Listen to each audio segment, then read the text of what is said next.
con Dios.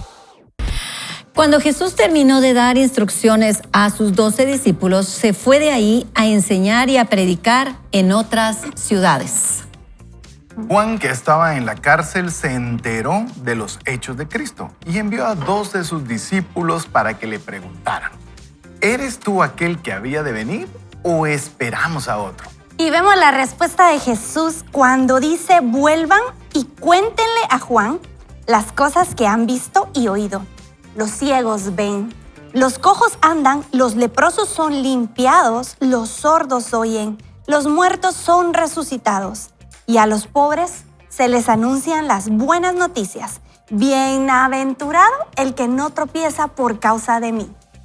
Y mientras ellos iban, Jesús comenzó a decir a la gente acerca de Juan. ¿Qué fueron ustedes a ver al desierto? ¿Una caña sacudida por el viento?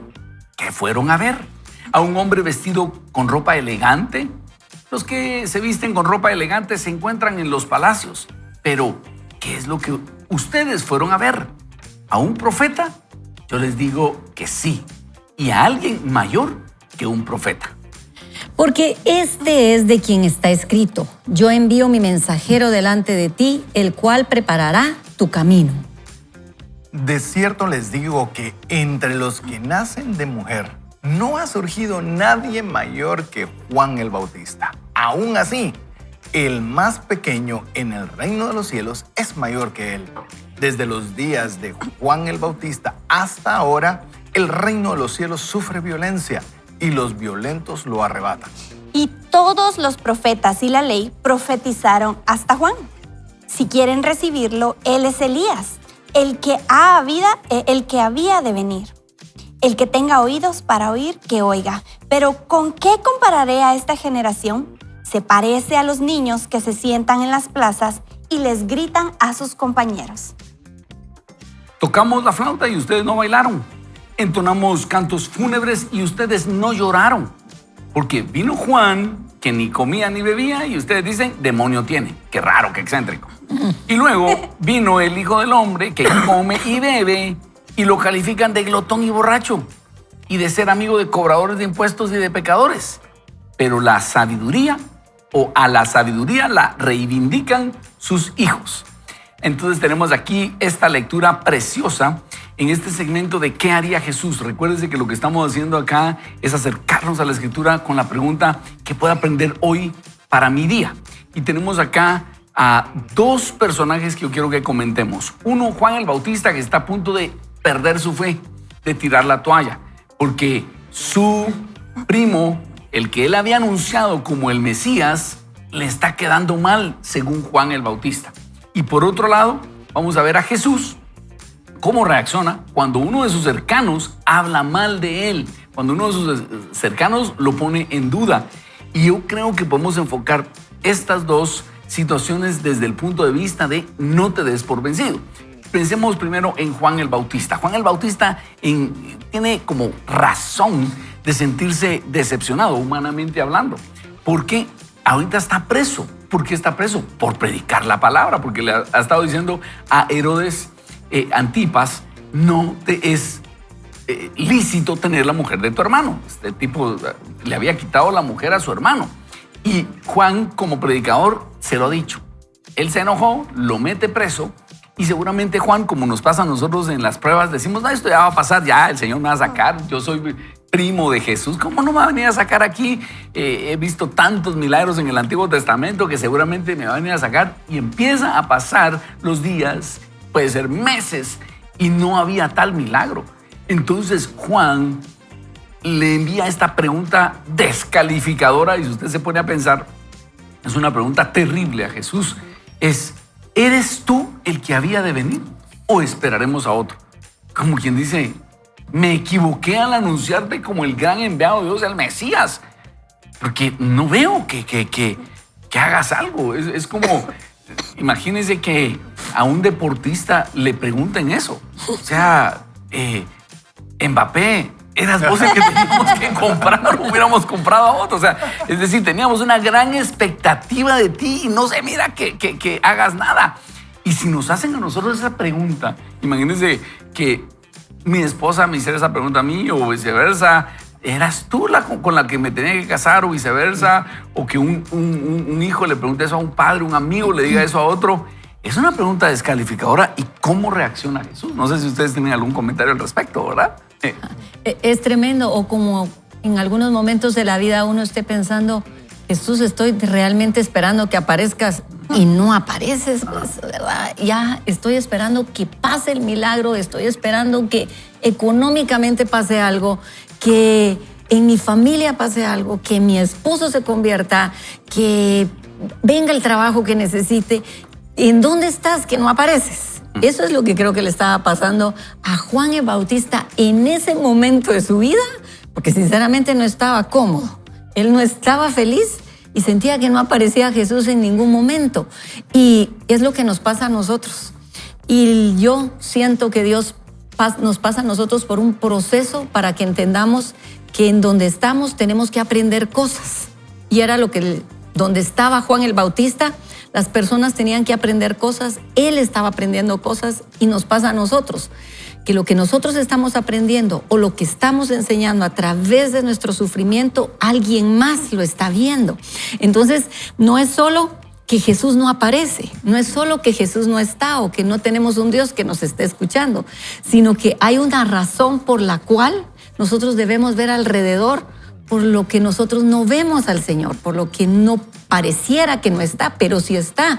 ¿Por qué? Porque hay una razón por la cual alguien más está viendo el sufrimiento que nosotros estamos teniendo, o nosotros estamos enseñando algo a través de ese sufrimiento, o estamos aprendiendo algo que necesitábamos aprender, porque si todo se nos diera inmediatamente, por eso es que nosotros no les damos las cosas a los niños inmediato, o cuando nos piden un PlayStation, un hijo, es que me lo merezco, así me decía Ronnie. No, alguien me decía ayer, es que, o tú me contabas ayer de alguien que decía, yo necesito un PlayStation porque me lo merezco, pues yo ya me lo merezco, dice que le dijo el hijo. Sí, pues sí, todos decimos nos lo merecemos, ¿ves? En algún momento nos hemos portado bien, pero de que me lo merezco a que lo necesite inmediatamente posiblemente no es porque lo merezca, sino porque lo necesitas, es lo que realmente te va a ayudar. Pero eso es que a veces tal vez no aparece Jesús inmediatamente. Y yo creería, tal vez me gustaría sumar con lo que ustedes estaban mencionando, porque pues, es una pregunta abierta, pero Juan el Bautista seguro se sentía frustrado. O sea, estaba encarcelado. O sea, así es. Es muy fácil decir sí, porque hizo ese cuestionamiento cuando sus circunstancias. Él entregó todo para el anuncio y la preparación del ministerio que iba a hacer Jesús. Y cuestionarse, por lo menos es como lo veo de forma subjetiva, es decir, ¿valió la pena todo este esfuerzo? O sea, ¿lo hice por la causa o me equivoqué o teníamos que esperar a alguien más? ¿Qué sucedió? ¿Valió la pena? Hasta cierto punto a mí me parece como una necesidad de validación, y a veces también nos puede pasar a nosotros, o nos pasa bastante seguido, en el cual estamos en una labor y decimos, ¿será que vale la pena con tanta oposición, con tanta dificultad, con tantas cosas? Es decir, ¿valió la pena? Jesús mismo, él todavía le preguntó al Padre, le dijo, Padre, si es posible, pasa de mí, o ¿por qué me has abandonado? Es decir, son sentimientos que si el mismo Jesucristo los tuvo, cuánto más nosotros en circunstancias extremas. Lo interesante en el caso, a diferencia de Jesús, de Juan el Bautista, o en ambos casos, pues recurrieron a la fuente, ¿verdad? Recurrieron, en el caso de Juan el Bautista, hizo la pregunta hacia Jesús, y en el caso de Jesús a Dios mismo. Muy bueno. Entonces, las dificultades, esas situaciones de frustración y demás, seguro las vamos a tener constantemente. El tema es ¿a dónde vamos a ir a despejar esa inquietud? Muy bien. Porque si no vamos hacia el Padre, no vamos hacia Jesús, lo que vamos a hacer es estar en ese estado de confusión que no nos va a llevar positivamente a ningún lugar. Y es lo que creo que dentro del cuestionante duro que hace Juan el Bautista era válido y fue al lugar apropiado dentro de lo duro. Yo creo que ese nivel de confianza con respeto es el que de alguna forma deberíamos tener en esas circunstancias donde no encontramos un horizonte. De hecho, no hubo un horizonte positivo. O sea, el final de la historia no es el mejor que hubiéramos querido como seres humanos para Juan el Bautista. Pero me imagino que esa validación dio la energía suficiente para cumplir su misión. Y yo creo que es válido, como dice César, tener dudas, porque las vamos a tener. Vamos a tener dudas y también esas dudas, recordémonos que pueden ser porque no sabemos qué es lo que está pasando, pueden ser que el enemigo las ponga y a quién las llevamos. O sea, solo para apuntalar que nosotros tenemos que saber a quién llevarlas y que quien nos va a contestar mejor es el Señor, porque si se las llevamos a la persona equivocada, sí las respuestas van a ser bien difíciles. Y eso es lo que hizo Nino Juan el Bautista al llevar la pregunta a Jesús. Porque Jesús, lo impresionante tal vez no es la pregunta, sino la respuesta de Jesús, porque Jesús viene y dice, no le da una explicación, le dice, cuéntenle lo que está pasando a Juan el Bautista, porque yo me imagino la agonía que tenía Juan de estar en una mazmorra si él era hombre de desierto, él era un alma libre y estaba encerrado. Y cuando Jesús les dice, cuéntenle lo que está sucediendo, es una manera tal vez de decirle, mira lo que yo puedo hacer por ti. Y si bien es cierto, Juan el Bautista era un hombre recio, él no le doraba la píldora a nadie para hablarle. Él si recordamos su predicación es, bueno, aquí viene el hacha a cortar la raíz del árbol y el que no da fruto, al fuego. O aquí vamos a separar la paja del trigo y el trigo se va y la paja se quema en el fuego eterno. Y acá vemos cómo Jesús no solo le dice a sus discípulos que le cuenten a Juan el Bautista lo que está pasando, sino que también le hace un gran elogio, porque dice, no ha nacido de mujer un hombre como este, pero aún así, hasta el más pequeño en el reino de los cielos es mayor que él. Y me pongo a pensar, ¿qué me diferencia a mí de Juan el Bautista? Porque nosotros predicamos un mensaje al Señor todos los días, todo el tiempo, pero a diferencia de Juan el Bautista, nosotros conocimos la cruz. O sea, Juan el Bautista murió en tragedia antes de conocer la cruz. Y yo creo que eso hace la diferencia entre una predicación de juicio y condenación, que era la que traía Juan, a una predicación como la que podemos tener hoy después de conocer la inmensidad del amor de Dios que dio a su Hijo en la cruz. Entonces ya es una prédica no de juicio, sino de amor. Así es. Y vean ustedes que Jesús le manda un código a Juan el Bautista y le dice, vuelvan y cuéntenle a Juan las cosas que han visto y oído. Los ciegos ven, los cojos andan, los leprosos son limpiados, los sordos oyen, los muertos son resucitados y a los pobres se les anuncia la buena noticia. Bienaventurado el que no tropieza por causa de mí. Y lo que le está diciendo Jesús a Juan es, no te des por vencido, no te des por vencido. Aunque las cosas no están siendo como tú quisieras, mi poder es real y tengo un plan más allá de lo que tú te imaginas. Y recuerdan ustedes que el mismo Juan había dicho, a mí conviene menguar y a él crecer. Pero cuando estamos en la prueba se nos olvida eso. Y cuando estamos en la prueba quisiéramos decir, Señor, a mí me conviene seguir creciendo y creciendo y creciendo y que todo me vaya a pedir de boca.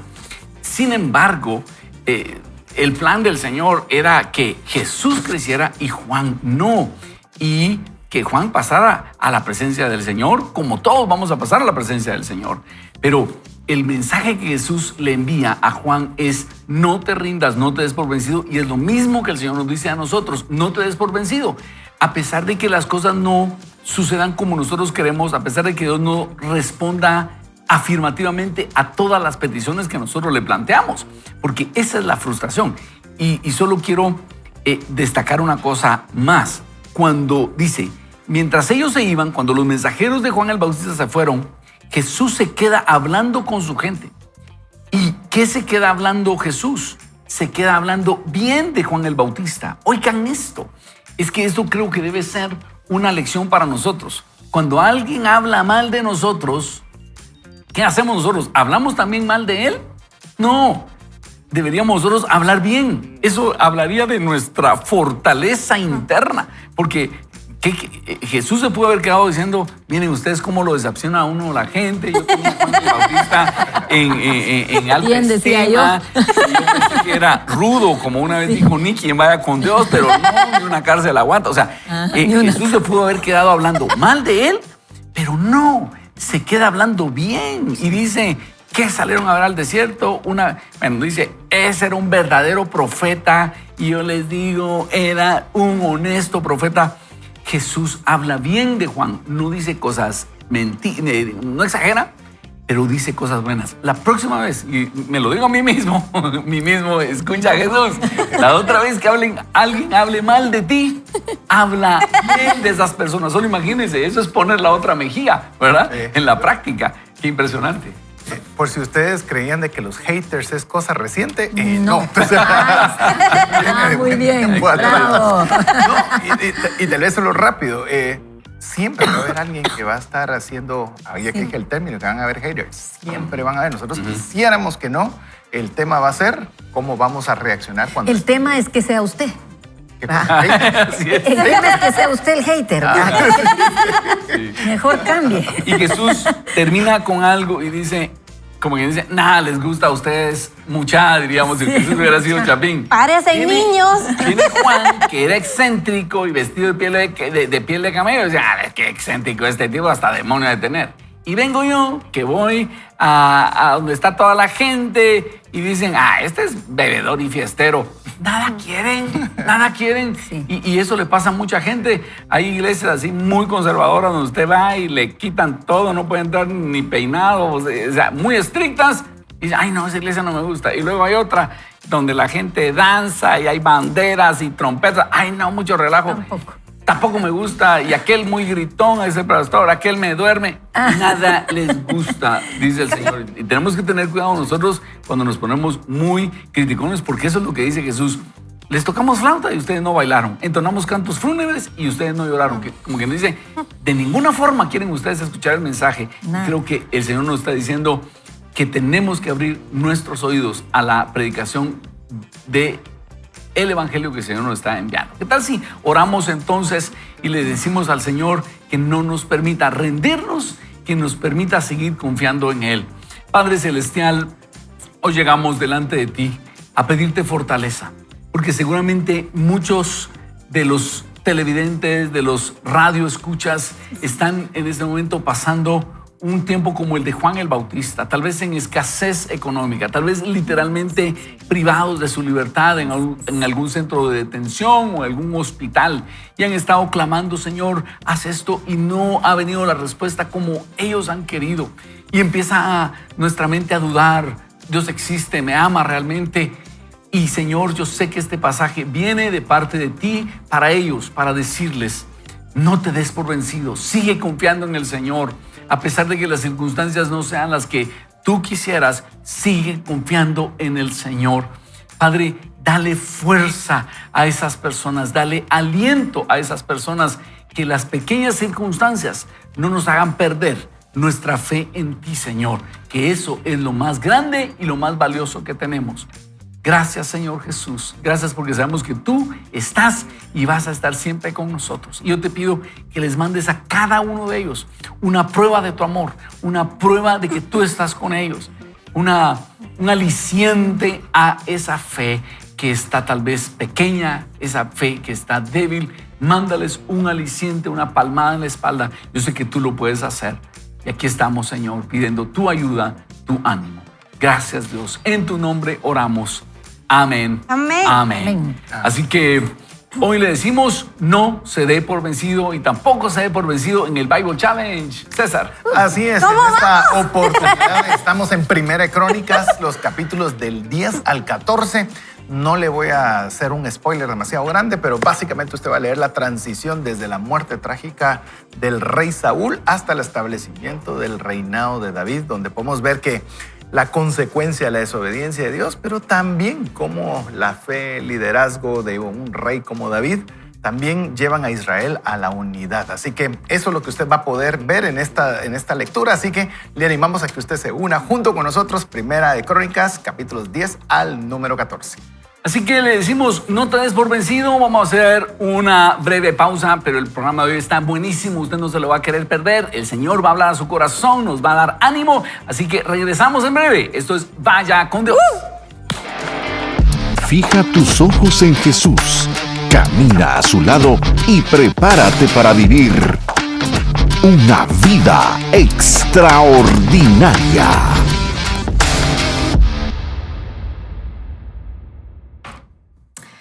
Termina el primero, abandona el último. Este es el título. Nunca te des por vencido en lo que sabes que deberías hacer.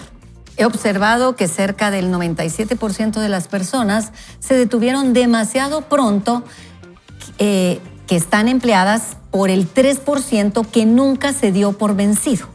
Muchos de los grandes fracasados del mundo no se dieron cuenta de cuán cerca estaban del éxito. Cuán cerca estaban del éxito cuando abandonaron. Tu éxito comienza cuando la mayoría de los demás abandonan. Y en Gálatas 6:9 dice, no nos cansemos de hacer el bien porque a su debido tiempo cosecharemos si no nos damos por vencidos. ¿Es así de sencillo? Sí. Este es el desafío para ti en este día. Hazte famoso por completar tareas importantes y desafiantes. Te prometo que te asombrarás del impacto que tiene la persistencia en tu vida. Hace más de 30 años, dice John Mason, hace 30 años atrás, me sentí obligado a escribir un libro, pero sabía que cada día se publicaban más de 1000 libros nuevos y que la mayoría de ellos los leían muy pocas personas. Cuando estaba en la universidad, si me hubieran pedido que enumerara 50 cosas que haría, escribir un libro no sería una de ellas. Sin embargo, comencé y trabajé en ello durante casi 2 años. No tenía calificaciones estupendas en lenguaje y menos todavía una audiencia establecida. Pero lo que sí tenía era la determinación y el compromiso de terminar. Nunca olvidaré, dice el autor, teclear la última palabra en mi computadora. Oiga bien, era una Apple LLC con solo 128K de memoria. Yo sé que muchos ni siquiera saben Ni qué es saben eso. qué es eso. Pero les puedo decir que su teléfono es como 100 veces más potente que esa Bueno, computadora. gracias. Solo para que tenga una Gracias a la ligera aclaración. duda. Es kbytes, no megabytes, ni gigabytes. Así que era una cosa muy No era muy sencilla. galletuda la No comida. era gallina. Eran las 4 de la mañana y después de caer en mi cama y llorar durante un rato, pudo celebrar. El libro está terminado. Dice, el libro era el enemigo llamado promedio. Lo que yo no sabía era que más de 700,000 personas leerían el libro en casi 40 idiomas en todo el mundo. Recientemente estaba meditando en lo bueno que ha sido Dios conmigo con respecto a las ventas de ese libro. Estaba asombrado y perplejo cuando me di cuenta de que si un solo ejemplar de todos los ejemplares vendidos se pusiera en el Ecuador, en cada kilómetro podrían rodear la Tierra 24 veces. Qué momento se estimula el autor, ¿verdad? Sí, hombre. Se echa porras. Tiene él mismo. autoestima, ¿verdad? Ajá. Vaya, Dios es bueno y sin duda alguna tiene todo el mundo en sus manos. Repito, te asombrará el impacto de tu persistencia. Sé agradecido por tu desafío. Podrías no haber descubierto tu fortaleza si no lo hubieras tenido. Los caminos difíciles conducen a menudo a destinos muy bellos. Winston Churchill dijo, nunca abandones algo que no puedes pasar un día sin pensar en ello. Otra vez. Sí. Nunca abandones algo que no puedes pasar un día sin pensar en ello. Muy bien, Winston. Te Tengo una felicitamos. debilidad por Winston. De verdad Sí, que pensaba bien, extraordinaria ¿verdad? las frases que tenía. Sí. Y la mayoría de ellas en su etapa adulta, así que es muy interesante. Pero bueno, también Coca-Cola vendió solamente 25 botellas en su primer año. Cada nueva empresa, imagínense, 25 en un año, vendió 2 por mes. O sea, cada nueva empresa comienza teniendo 0 clientes, 0 ventas y 0 beneficios. Para aquellos que creen que todo es inmediato, no. El modo más seguro de tener éxito es no abandonar nunca. Y no abandones nunca sin plantear pelea. Renuncia a tu meta debido a un contratiempo. Es como tirar 3 neumáticos en buen estado porque uno se quedó sin aire. Nadie haría eso. ¿Cuánto cuesta una llanta? Depende, diría. Dice en Lucas 18:1, siempre debemos orar y nunca darnos por vencidos. Cada vez que tengan ganas de abandonar, piensa en cómo comenzaste. Sé implacable en la búsqueda de lo que hace que tu corazón se prenda. Escuchemos esto. El siguiente texto lo explica muy bien. Es imposible, dijo el orgullo. Es arriesgado, dijo la experiencia. No tiene caso, dijo la razón. Dale una oportunidad, susurró el corazón. Qué lindo, lo vamos a postear. Lindo. Con su permiso. Deja de esperar para hacer las cosas que quieres hacer. Hoy es el día para intentarlo. Hebreos 12, del 1 al 3, en la versión de Message, dice: será mejor que prosigamos. Quitémonos todo peso. Comencemos a correr y nunca abandonemos. Sin grasa espiritual extra y sin pecados parasitarios. Fijemos nuestros ojos en Jesús, que comenzó y terminó esta carrera en la que estamos. Estudia cómo lo hizo, pues Él nunca perdió de vista hacia dónde iba, ese final jubiloso en Dios y con Dios. En el momento en que estás preparado para abandonar, es por lo general el momento justo antes de que se produzca una victoria. Por lo tanto, nos dice el autor, le decimos a quien vaya con Dios, no abandones. Otras almas están vinculadas a tus dones, dice el autor, y a tu llamamiento. Tu persistencia influencia a otros. Algún día en el futuro, personas te darán las gracias porque no abandonaste hoy. Tu victoria nunca se trata solo de ti.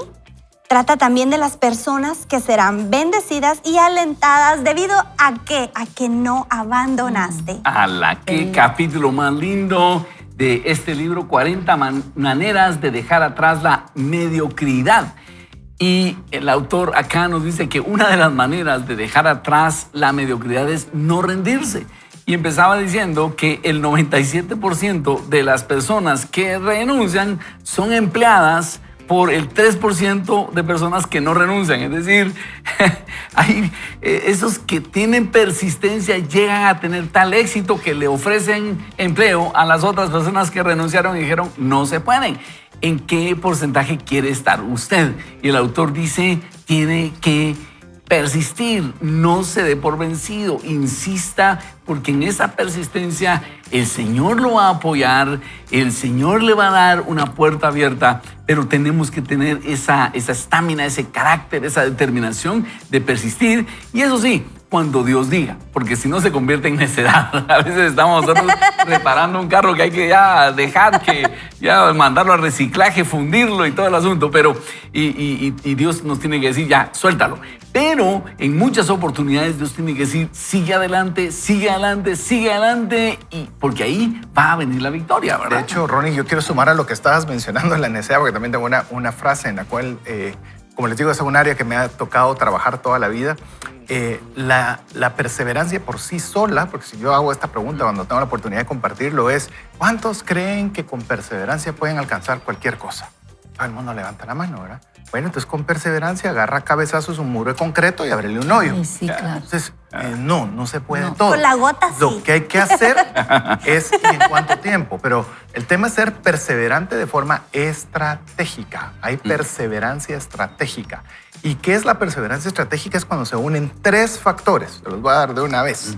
Si no, búsquenlo en Google, perseverancia estratégica, y ahí los va a encontrar. Pero básicamente es tener un propósito, alinearse con su talento y luego ser tenaz. Esos 3 son los factores para que realmente sea perseverante estratégica. Propósito, talento, tenacidad. Si esos 3 no están integrados, está siendo necio. Lo único que está haciendo es intentando sin razón. Cuando usted lo hace, una perseverancia estratégica, esos 3 elementos están alineados. Porque usted va a brillar más donde Dios le dio talento. Yo que puedo querer estar cantando ópera, ahí no me dio el talento el Señor. Entonces, alinee propósito, alinee su talento y a eso póngale tenacidad. Si lo hace así, los resultados que usted puede esperar seguramente van a ser mejor si solo quiere insistir porque sí. Buenísimo. ¡Hala, qué tremendo! No sé si ustedes tienen alguna observación. Yo tengo una historia.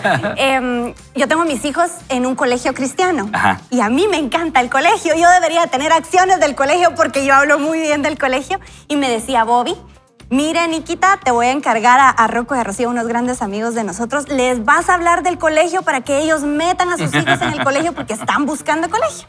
Y llego yo con mi amiga Rocío en el fútbol y le digo, mira, ¿de qué sirve si el hombre gana todo, si pierde su alma? Y tenés que buscar a alguien que les cuide su espíritu, que les hable de Dios. Y yo, el gran speech. Y todas las mamás me miraban así como, qué intensa esta, ¿verdad? Y me decían, no, pues yo tengo muy buenas opciones de colegio, gracias. Y entonces seguía yo, arrepentíos, camada de víboras.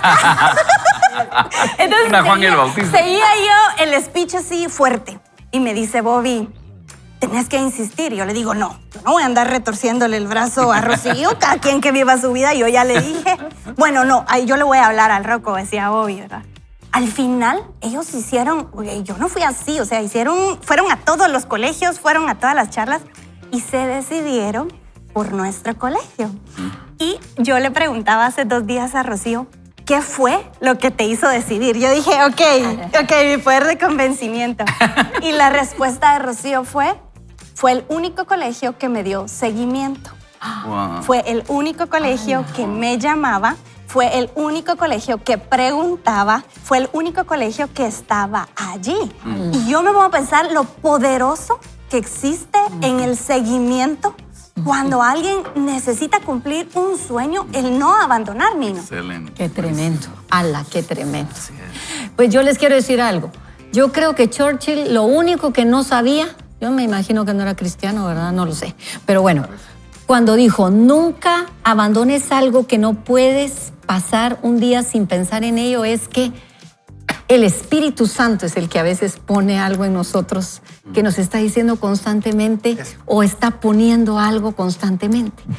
Cuando lo está poniendo constantemente y lo estás escuchando constantemente es porque es el Espíritu Santo. Wow. Y a veces no estamos entendiendo qué es, ¿verdad? Claro. Pareciera que es una necedad, pero no estamos comprendiendo que es el Espíritu Santo diciéndonos que es por ahí, porque a veces todo el mundo está en contra. Dicen, no, hombre, ¿cómo te vas a meter a eso? ¿Cómo se te ocurre? ¿En qué cabeza? ¿Verdad? Porque a veces sí es un poco así como disparatada la cosa, ¿verdad? Y dice uno, no, le va a ir re mal, pues. O sea, ¿cómo se le ocurre? Pero cuando es del Espíritu Santo, es algo tan impresionantemente grande que nosotros tenemos que ir a la palabra para corroborar si es por ahí donde el Espíritu Santo está caminando y está diciendo. Entonces, Churchill no sabía que a veces es el Espíritu Santo el que nos está diciendo es por aquí. Para nosotros los cristianos, la forma de corroborarlo es que la palabra lo dice, en oración lo confirmamos, para entender que por ahí debemos caminar, sí. Entonces, no nos damos por vencido porque a veces todo el mundo dice que no, pero Dios dice que sí. Claro. Y a veces Dios va en contra de la corriente del mundo y de la gente. Exacto. Y si Dios dice que sí, Dios dijo que sí. Así es. Entonces, a veces no es necedad, a veces sí es nuestra necedad. Y si es nuestra necedad, también tenemos que ir a la palabra y saber, Dios está diciendo que no. Y si Dios dice que no y todo el mundo está diciendo que sí, Dios dice que no. Así es. Entonces, sí debemos entender qué dice Dios. Es mucho más importante lo que dice Dios que lo que dijo todo el mundo. ¿Me entienden? Porque sí tenemos que pesar, o sea, poner en la pesa que lo que es la palabra de Dios, ahí está lo importante. Así es. Y la historia bíblica está llena de casos así, ¿verdad? De cuando Dios dijo por un lugar y Él respaldó. Y cuando no. Por ejemplo, cuando estoy no. hablando que en mi caso particular he estado muy de cerca con el tema de la perseverancia, específicamente perseverancia estratégica, pero hay veces que obviamente necesitamos la instrucción de Dios, pero hay veces no nos damos cuenta y queremos ir por el otro camino. Y estamos insistiendo. Y otra vez es darle cabezazos al muro de concreto. Sí. Hasta que tenemos que darnos cuenta que muy probablemente Dios nos está diciendo, no es por allí, no lo es. Sí, pero todo pinta que es, no es por ahí. Yo les digo, yo estando en el área de finanzas, hay un sector específico en el cual creería yo que haríamos un perfect market fit, como diría los mercadólogos, un encaje perfecto. Y no hay forma que salga en años. Y lo platicábamos con mi esposa, porque muchas veces dije, ¿por qué no han ido ahí? Hemos tocado esa puerta 200,000 veces y todo pinta extraordinario y no hay forma. pues es una forma muy clara, creo yo, después de esta cabezota de varios años, de ver que no es el camino que el Señor quiere que vayamos. Entonces, cambiar de rumbo. Por eso, estar consultando y estar viendo, ¿verdad? Si nosotros vemos, no, es que yo no he oído que el Señor me diga nada, no he encontrado nada en la palabra, y tenés años de que no está sucediendo, pues yo creo que algo te ha estado diciendo el Señor al respecto, de que también no hay que insistir donde no conviene insistir. Por eso, no abandonar nunca. Así Depende, es, como lo decías con exactamente. el auto. También un negocio. He visto negocios que solo les tiran pérdida, que están perdiendo. Sí, pero yo voy a seguir adelante. No. Ya cuando un barco ya va a perder, hay que buscar otro barco. Así es. O sea, Y es ahí donde tenemos el valioso recurso de llegar con nuestro Padre Celestial y preguntar, Señor, ¿qué puedo hacer aquí? Ayúdame. Y recientemente hablaba con una persona y le contaba cómo cuando uno empieza a recibir esas respuestas del Señor, no solo son útiles las respuestas, sino uno empieza a desarrollar esa relación cercana con Dios y uno llega a concluir cómo es posible que el Dios, creador del cielo y de la tierra, se tome el tiempo para darme una indicación. Uno se siente sumamente especial. Pero si tú estás en una situación y quieres abandonar tu fe, abandonar a tu familia, abandonar cosas que Dios sí te ha dicho, te queremos recordar lo que dice Josué 1:9. Mira que te mando que te esfuerces y seas valiente. Y dice dos cosas, no temas ni desmayes. Y Nino hacía notar lo terrible del temor, pero yo quiero también hacerte notar que el Señor dice, no desmayes, que es precisamente esto. No renuncies, no digas, ay, ya no aguanto. Y cuidado con las palabras que salen de nuestra boca, porque si usted se empieza a quejar y dice, ay, ya no puedo, ya no aguanto, esto ya no aguanto, su cuerpo va a empezar a oírlo y usted va a empezar a tener menos fuerzas para aquello. Pero si usted dice, todo lo puedo en Cristo que me fortalece, Señor, tú me vas a dar fuerzas, Padre, ayúdame. Su cuerpo mismo empieza a oír, vamos adelante, el Señor ve esa fe y dice, eso es obedecer a mi palabra y empiezan las cosas a funcionar. Eso es lo que le dice Dios a Josué. Mira que te mando que te esfuerces y seas valiente. No temas ni desmayes. ¿Por qué? Porque yo soy Jehová tu Dios que estará contigo a donde quiera que vayas. Así que hoy le decimos, no se rinda, no desmaye, no tema, no renuncie, sino diga, Señor, si tú vas conmigo, yo lo enfrento. Solo si estoy en el camino equivocado, como decía César, avísame y obviamente cambio de rumbo. Pero si me dices que insista, yo voy a insistir. César, ¿qué tal si nos dirigís en palabras de oración animando a aquellas personas que puedan estar considerando abandonar el camino? Así es. Padre Celestial, te damos infinitas gracias Amén. porque podemos recurrir a ti en todo momento. Perdónanos si hemos emprendido algún camino en el cual no te hemos consultado, si ese es el propósito para el cual tú nos has tenido. Ayúdanos a tener esa certeza de poder hacer tu voluntad siempre y poder llegar a ti de manera pronta, rápida y expedita para que si tú nos das una encomienda, nosotros seamos implacables y persistentes, consistentes y estratégicos para alcanzar todo aquello que tú nos hayas confiado. Todo esto lo creemos y lo confesamos. En el nombre bendito de Jesús. Amén. Amén. Amén. Bueno, vamos a hacer una breve pausa y regresamos con más crecimiento personal. No se rinda. No se ¡Nunca! vaya. No se dé por vencido. Esto es Vaya con Dios. Nino, ayúdanos con este primer párrafo. Puede ser humilde y fuerte al mismo tiempo. No siempre conseguimos lo que queremos, pero consideremos humildemente lo siguiente. Algunas personas nunca tendrán lo que nosotros tenemos en este momento. El autor dice, hace un tiempo fui a un restaurante mexicano de comida rápida. No dice la marca, no se la voy Qué a decir rico. tampoco, pero usted seguro sabe cuál es. Tenemos hambre. Mientras estaba en la fila esperando mi turno, observé que había una señora anciana delante de mí que parecía ser una persona indigente de la calle. Llegué a esa conclusión porque ella llevaba un carrito de supermercado lleno a rebosar que parecían ser todas sus posesiones en el mundo. Cuando llegó su turno, pidió agua y un taco. Sentado a la mesa que estaba al lado de ella, no pude evitar observarla y ser movido a compasión por ella. Poco después de comenzar a comer, me acerqué a ella y le pregunté si podría comprarle algo de comida para el almuerzo. Ella me miró y preguntó enojada, ¿quién eres tú? Solo un hombre que quiere ayudarle, respondí, pero ella me ignoró, dice el autor. terminé mi comida casi al mismo tiempo que ella y los dos nos levantamos para irnos. Yo la seguí al salir del restaurante porque me sentí guiado a darle algún dinero. Por lo tanto, en el estacionamiento me acerqué a ella y le ofrecí un poco de dinero. Su única respuesta fue, deja de molestarme. Entonces se fue rápidamente de inmediato. El Señor habló a mi corazón. Ese es el modo en que mi pueblo me responde. Yo estoy en el cielo queriendo derramar una bendición y ellos responden, ¿quién eres tú? ¿Qué quieres de mí? No entienden que lo que intento es bendecir sus vidas. Al ser Dios misericordioso, que es, el Señor continúa intentando bendecirnos. Perdón. Sin embargo, nosotros reaccionamos diciendo, deja de molestarme, perdiéndonos todas las abundantes bendiciones del Señor,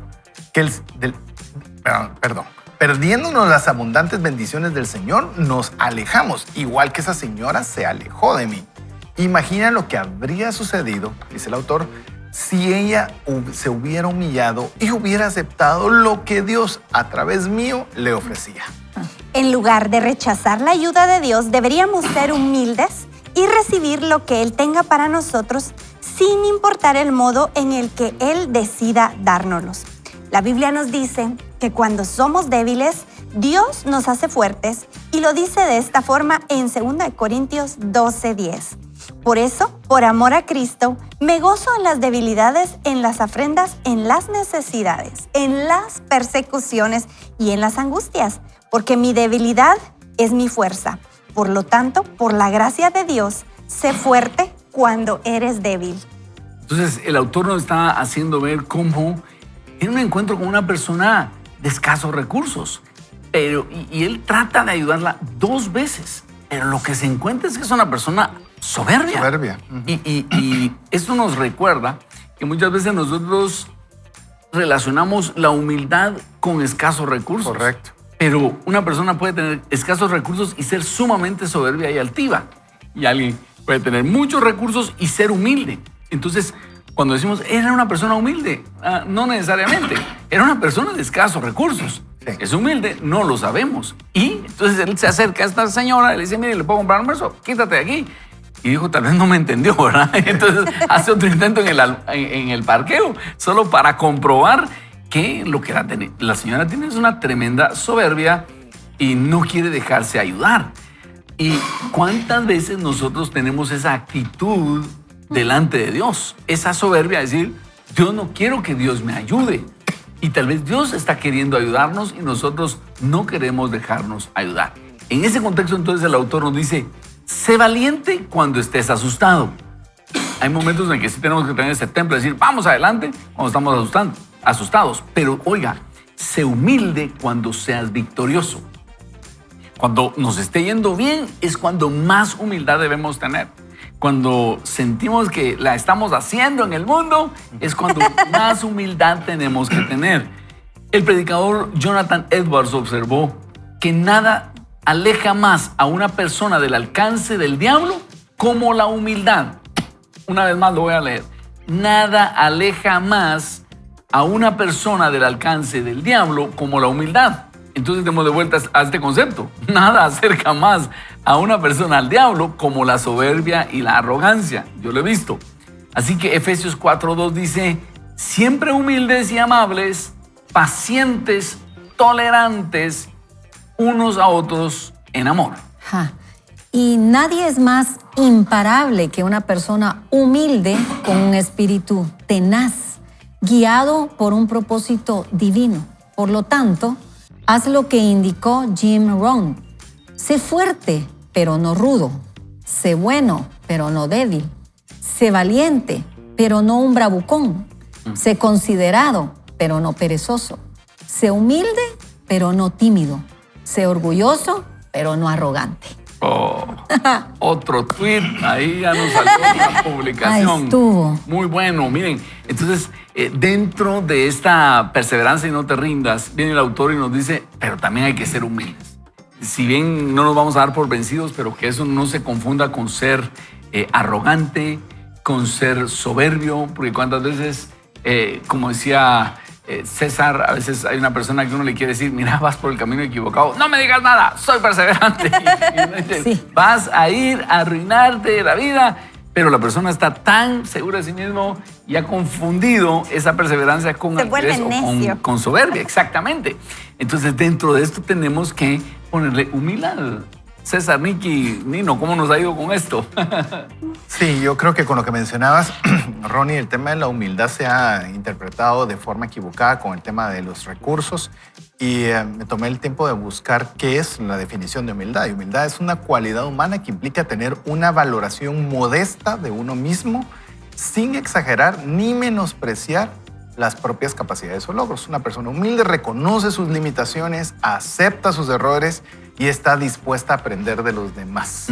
Entonces la pregunta ahí sería, ¿será que estamos siendo nosotros humildes? ¿Tenemos la capacidad de reconocer nuestras limitaciones, de aceptar nuestros errores y estar dispuestos a aprender de los demás? Yo creo que con esos 3 cuestionamientos, no sé qué calificación sacaríamos cada uno de nosotros, pero llamemos que todavía somos una obra en progreso para poder seguir en esa línea. Y eso es lo que nos, como bien lo mencionaba Ronnie en esa cita célebre, por decirlo de alguna forma, de que si nosotros queremos acercarnos a Dios y que el enemigo huya de nosotros a través de la humildad. Y aquí a través de la definición, pues vemos qué pasos son los necesarios para poder catalogar que estamos en el camino de la humildad. A mí me falta mucho y yo creo que buena parte de aceptar los errores es algo que nos cuesta a todos un poco y es algo en lo que tenemos que procurar, porque quién sabe, y tal vez Dios no nos ha querido llenar de forma sobreabundante, pero no hemos tenido, como esta señora, querido tener el tiempo para escuchar y decir qué es lo que usted quiere, tener la humildad suficiente para poder recibir esa ayuda que el Padre nos quiere regalar en este momento. Yo he aprendido algo en lo que realmente en el pastorado uno comprende cuando la gente puede tener realmente conflictos en su corazón acerca de la humildad o lo opuesto que es el orgullo. Y es que cuando a nosotros nos falta humildad es que nos falta un tratamiento en el corazón. No se trata de dinero, no tener o no tener, recursos, no recursos, estudios o no hay estudios. Es una falta de tratamiento en el corazón porque es lo que ha pasado en la vida, por lo cual su corazón está actuando de una manera equivocada.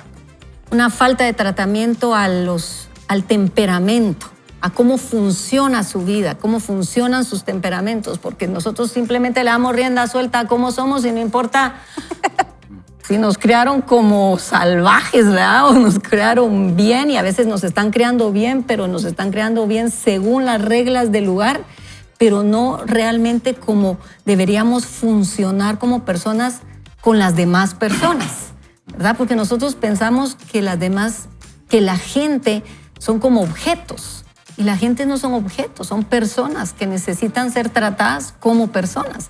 Entonces, nuestra vida funciona simplemente como fuimos criados, como fuimos formados en la vida. Y entonces cuando nos damos cuenta, pensamos que fuimos bien criados o mal criados. Pero cuando vamos introduciéndonos en cómo fuimos nosotros formados en la vida, nos damos cuenta que hay falencias. O sea, hay muchas cosas, desde los dolores, las heridas. Entonces necesitamos un tratamiento en el corazón. Y una de las cosas principales es entrar a esa sanidad interior. Desde el inicio, reconocer que necesitamos ayuda y a quien necesitamos es a Jesús. Y que Él haga algo. Ya no vivo yo, mas Cristo vive en mí. Cuando yo reconozco, no soy yo, porque yo realmente, de verdad, aunque pareciera que soy una persona humilde, no hay humildad en mí. Cristo, Él es mi ejemplo de humildad. Hacia Él voy y en Él tengo que poner los ojos. Y si no me parezco algo a Cristo, no hay humildad. Definitivamente no hay. Necesito encontrarme con Él. Porque cuando leemos ese ejemplo de esta persona, simplemente es ni siquiera intente verme que yo tengo una necesidad, porque desde ese principio ya usted me está viendo mal. Cuando nos miran a nosotros, yo digo, sí, míreme tal cual soy. Porque en este momento, por ejemplo, nosotros estamos viviendo con Ronnie un momento vulnerable de nuestra vida. La gente puede saber, mírennos tal cual somos, ¿verdad? Ahorita nos está doliendo, nos está costando, pero si estamos presentando una imagen que no es, hay falta de humildad. Sí, ¿me entienden, verdad? O sea, realmente cuesta, es un momento complicado, pero eso lo hizo Jesús. Jesús lloró, a Jesús le costó ciertas cosas, Jesús se molestó cuando ve a los mercaderes vendiendo delante del templo, Jesús lloró porque tenía que pasar el trago amargo de morir, de ver morir a su amigo Lázaro. Ese es Jesús, el que nos muestra y nos lleva a nosotros a un ejemplo impresionante. Nino, y tú estás diciendo la clave. Necesitamos encontrarnos con Jesús. Al final de cuentas, yo leía esta historia y el autor decía que a veces no tenemos la humildad de recibir las bendiciones del Señor independientemente cómo nos la dé. Y yo me ponía a pensar en esta señora. Tal vez no solo fue un problema de humildad. Yo digo, el problema tal vez de esta señora era que no lo conocía. Yo me puse en los zapatos de la señora y dije, ok, yo estoy en el taco, necesito dinero, viene un desconocido a quererme pagar la comida y yo probablemente voy a salir corriendo. Y si él insiste en el parqueo, probablemente voy a correr más. Entonces, ¿qué pasa cuando nosotros no conocemos a Dios? Vemos en la Biblia personas que conocían a Dios. Abraham empezó a caminar con él desde que tenía 75 años, que lo sacó de su tierra, y a lo largo del Génesis vemos cómo Abraham en todos lados levantaba un altar al Señor, convivía con el Señor, iba a otro lugar, levantaba un altar al Señor. Entonces, cuando Dios lo quiere bendecir y le dice, mira las estrellas, así va a ser tu descendencia, Abraham conocía a la persona que le estaba hablando.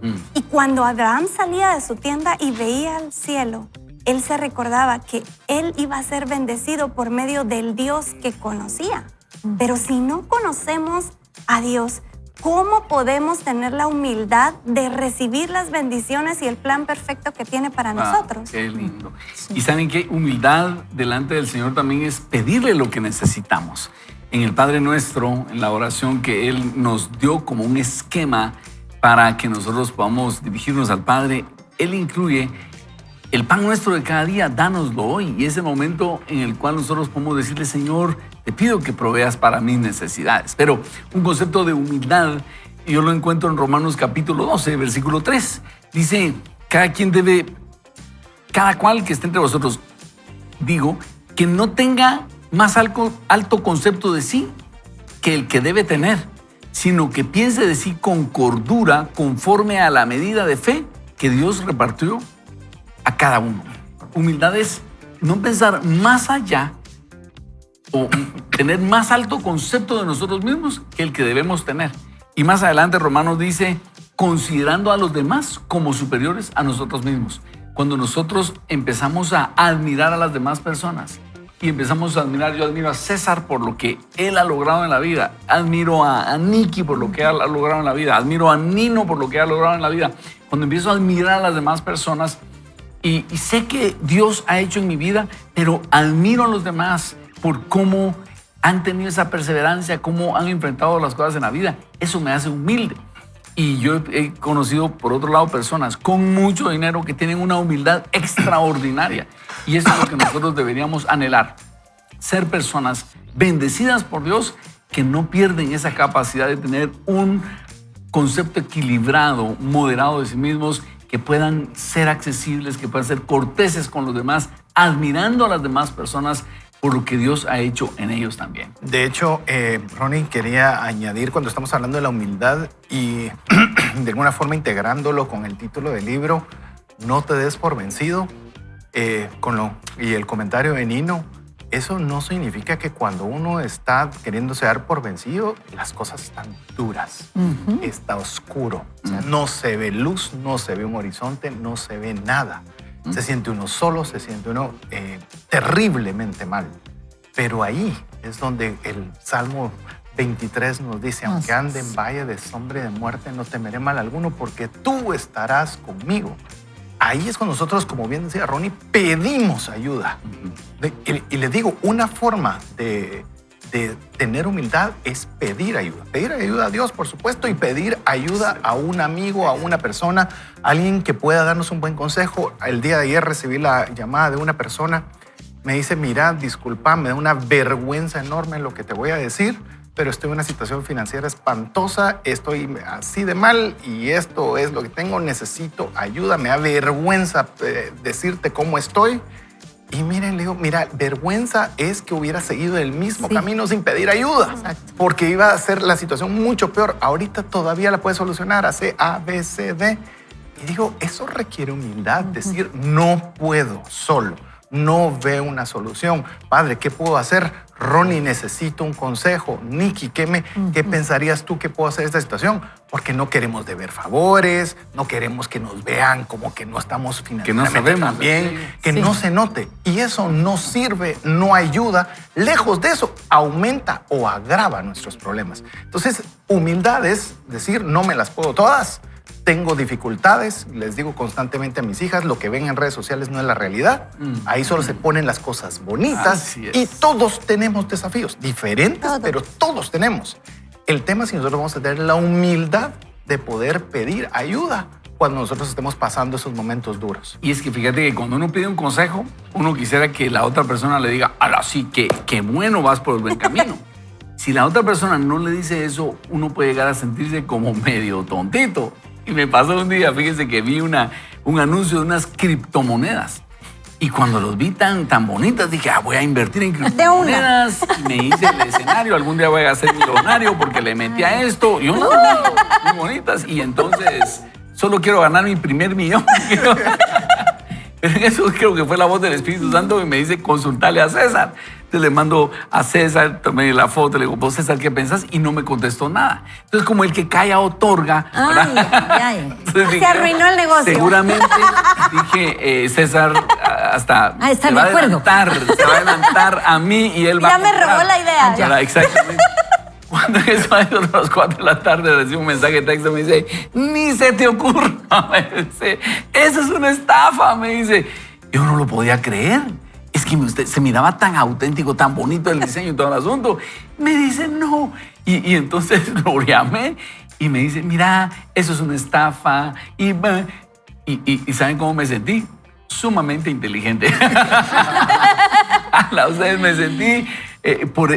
ya sé por qué la gente no pide consejo, porque cuando no va de acuerdo a respaldarlos uno se siente medio tontito. Pero le agradecí a Dios por haber pedido consejo y que César no me permitió. Entonces le dije, no, si yo solo iba a meter un poquito de dinero. Y me dice, así empiezan. Y una vez metes un poquito de dinero, te empiezan a insistir que metas más dinero. Y una vaya que le contestó. Y gracias a Dios César me contestó, ¿verdad? Vaya que no sé por qué no contesté tan rápido. Ojo, y te voy a decir algo porque eso es frecuente. Me consultan constantemente con esto de las estafas que están tremendamente insistentes al día y creativos y demás. Y cuando les digo que es estafa, la gente se enoja. Así, Dios se enoja. No, hombre. Y he tratado y les digo, mire, es más, no, yo quiero pagarle una asesoría. No pierda más dinero de que ya está perdiendo. No lo es. Y se han molestado y no lo han hecho. Por eso el tener humildad es también querer escuchar, porque lo que queremos es validar lo que pensamos. Y hay una diferencia entre quiero validación a quiero oír una opinión. Y eso requiere... Ya empieza César, y solo quiero camada de decirles algo. víboras. Ay, perdón. Ya empieza César, camada de víboras. Pero solo quiero decirles algo. Yo creo que hay reacción ante lo que pasa. Tengo 11 segundos, pero a Ronnie le ha pasado eso que le gusta pagarle a la persona cuando mira que quieren comprar algo y se le ve que no tiene dinero y yo veo la reacción de las personas. Hay gente que lo acepta, hay gente que es como... ¿Cómo se le ocurre, verdad? Pero la reacción de la gente es como exactamente lo que dice aquí Jim Rohn. No tenga pena, mire, yo no soy rudo, soy fuerte, ¿verdad? Yo lo que soy es valiente, yo no soy débil. O sea, lo que la gente está haciendo es queriendo ponerlo con palabras bonitas. Su reacción es contraria porque la humildad no está en su corazón por la falta por la necesidad que tienen. Entonces, realmente, una de las cosas es, el consejo es sígalo haciendo porque le ayuda a uno ser humilde a uno mismo. Pero también mi reacción ante cuando alguien me quiere ayudar. Cuando alguien me quiere ayudar, yo tengo que entender cómo está mi condición acerca de la humildad. Bueno, hay mucho que decir al respecto. Que nos alarguen pero el programa. Jim Rohn nos dice, de veras, ustedes no quisiéramos Ya no nos terminar. alcanza. Dice, no te des por vencido y también sé humilde. Podemos nosotros ser humildes, pero no necesitamos ser arrogantes. Puede ser humilde y fuerte al mismo tiempo. Pidamos al Señor que nos dé esa mezcla de características. Ser humilde para pedir consejo y fuerte para escuchar lo que nos tiene que decir. Y a los pastores nos pasa exactamente lo mismo. Cuando alguien viene emocionado con su noviazgo, uno le dice, mira, no te conviene, se ofende conmigo y se cambia de iglesia. Ahí no hay amor, etc. Y uno lo que quería era ayudar a las personas y así, súmenle usted muchas cosas. Uno quiere ayudar a la gente y a veces la gente no se deja ayudar. Y a veces lo que está detrás de eso es la falta de humildad de no querer reconocer. Eso no va por un buen camino. Oremos, Padre bendito. Hoy queremos pedirte que tú nos ayudes y nos guíes para emplear lo que nos estás enseñando hoy. A tener esa persistencia, esa perseverancia, a pesar de que las cosas no estén sucediendo como nosotros queremos. Ayúdanos a recordarnos que nosotros no somos Dios, que las cosas no van a pasar como nosotros queremos siempre, que habrá situaciones donde tenemos que reconocer que la realidad no nos va a gustar y simplemente tenemos que aceptarla. Pero, a pesar de eso, debemos perseverar y darnos esa mezcla de humildad y fortaleza. Queremos ser fuertes y humildes al mismo tiempo para ser como tú, Jesús. Eso lo recibimos y creemos que tú nos lo vas a dar. En tu nombre, amén.